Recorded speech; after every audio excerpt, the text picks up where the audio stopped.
interrogation time. Welcome to Daddy and the Don. And today we interrogate my co-host, here to talk all things Crystal Palace. It's the Daddy Phil. Hi Phil.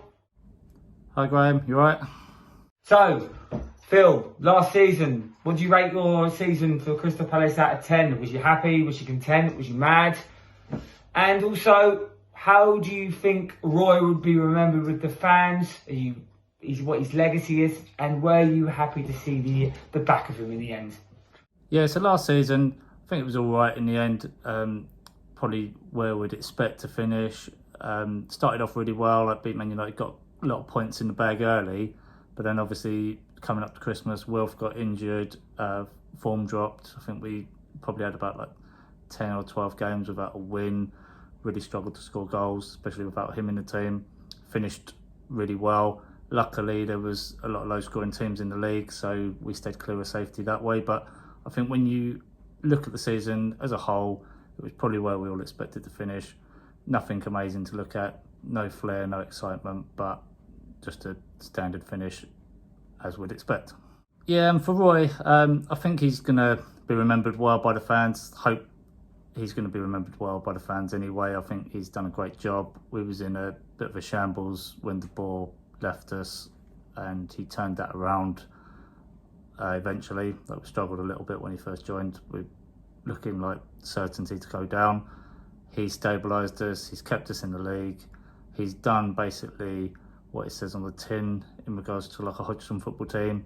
It's hard to beat, he's well organised, he keeps you in the league, and he's done that. So fair play to Roy, he'll be remembered well.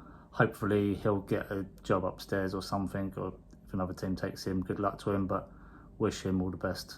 Thanks for the last few years. So, new manager in, it's Patrick. Happy with that? Or would you wanted someone else? Or is it because you think Patrick is the next to bear? Or are you happy because you think there's an opportunity for him to get some success? So, Patrick Vieira, not someone I was thinking of, I must admit. Bit of a surprising name, but I suppose when you didn't know too much about his managerial career, obviously I've had a look. Did a lot at Man City with a youth team, a bit similar to Arteta. Went over to MLS to cut his teeth. I didn't really notice him when he was there, but from what I've seen, it looked like he did a steady job over there. Obviously at Nice, took him from quite a poor performing team. He got him into the Europa League. Struggled a bit with a small squad, as a lot of teams do when they get into the Europa.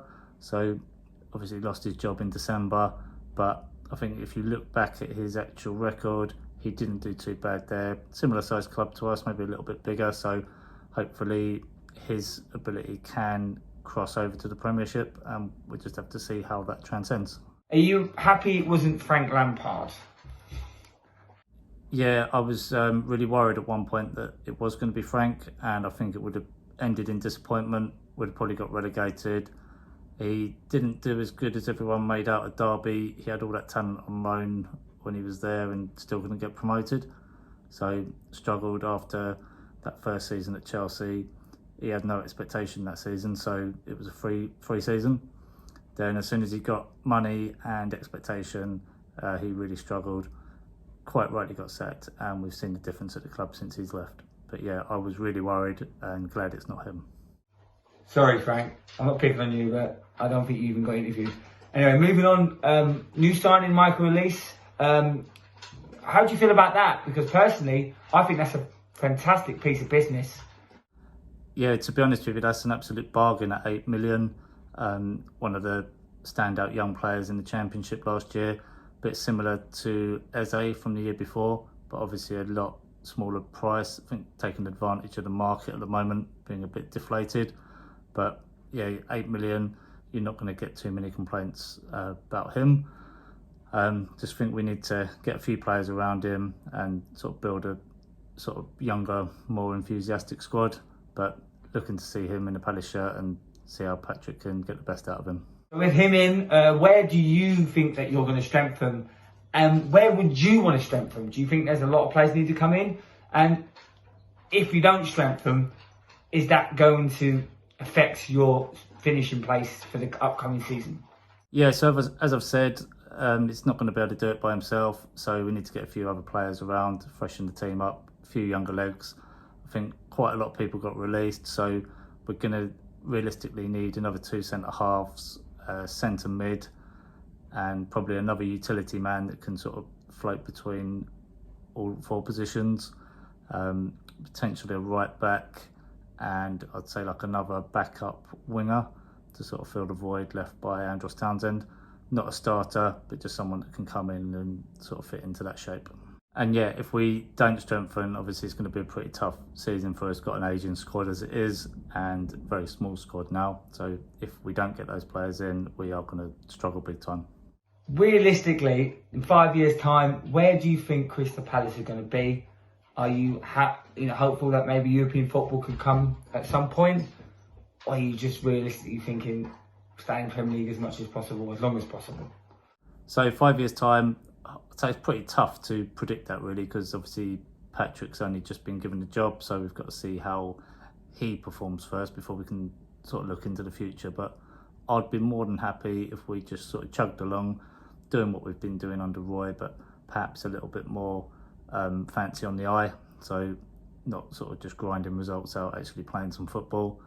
If we come sort of mid-table to lower half every season, I'll be happy with that. To get into that top 8 is pretty tough anyway, but I'd say if we could come 8th one year, that'd be sort of high end for us, and it'd be a great achievement. Possibly get a cup run. If we got into the Europa League, again, it'd be fantastic, but I'm not going to turn around and say, oh, we need to get European football, because when you look at the other teams and the money they can spend, it's pretty hard to compete with them. But like I said, if we get there, I'd be happy to enjoy the ride, but obviously more realistic, just staying in the league is a priority.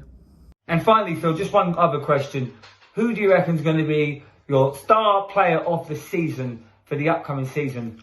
And in the words of the daddy, who do you reckon is going to be your flop of the season? Yeah, before his injury, I'd have said Eze all day long for this one. So I'm going to think a little bit more outside the box on this one. I'm not going to go for Wilfried Zaha, because obviously we know what he can do. We don't even know if he's going to still be there after the transfer window, so I'm going to just put him to the side for a minute. I'm going to go with Christian Benteke. I think he's shown glimpses of his old self. His best season for sort of like 4 years goals-wise, and I can see him adding to that and getting sort of like 12 to 15 goals and being a bit of a difference maker for us in these close games. So Christian Benteke for me. Obviously, we've just released about a dozen of these players, so this makes the list a little bit harder to single someone out now. So I'm going to go for one, not necessarily that he is a flop, but I think he might struggle this year. He's got a bit older, probably his legs are gone a little bit. So I'm going to say James McArthur. If he plays, he might struggle with the pace of the Premier League at the moment in our midfield. So I would be looking to bring someone younger in alongside Luca to freshen that up as well. Phil, thank you so much for joining me today. Guys, that's it for the interrogation.